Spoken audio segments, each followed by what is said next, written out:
Markram top hanger DIY part 2। Top hanger বানাতে মূলত ৪৪টা দড়ি লাগবে, আর ৪৪টা দড়ি অন্য একটি প্রধান দড়ির ঠিক মাঝখান থেকে ২ সাইডে সমান পরিমাণে লাগাতে হবে।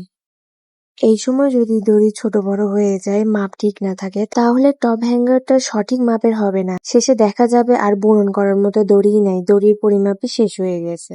স্কোয়ার নট বানাতে ৪টা দড়ি একসাথে নিতে হয়। ৪টা দড়ি একসাথে নিয়ে মাঝখানে ২টা দড়ি রেখে বাকি ২ দড়ি দিয়ে কাজ করতে হয়। এটা আপনারা হয়তো ভিডিওটা ভালো করে খেয়াল করলে বুঝতে পারবেন। বুনন শেষ করতে হবে নিচে ঠিক সমপরিমাণে সবগুলা দড়ি একত্রে শেষ করে অন্য একটা নট দিয়ে বেঁধে দিতে হবে। কোনোভাবে যদি বুনন একটু ভুল হয়ে যায়, নির্দিষ্ট দড়ি দিয়ে বুনন না হয়, তাহলে এরকম একটা প্যাটার্ন দেখা যাচ্ছে না, ওই প্যাটার্নটা আসবে না।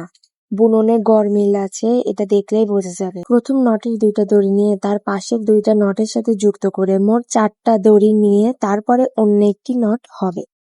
এভাবে এক পাশ থেকে অন্য পাশে যাবে, ২টা করে দড়ি নিয়ে আগাতে থাকবে, তাহলেই শেষে একটা প্যাটার্ন হয়ে যাবে। এরপরেও কারো কোনো প্রশ্ন থাকলে কমেন্টে জানাবেন, আমি উত্তর দেওয়ার চেষ্টা করব।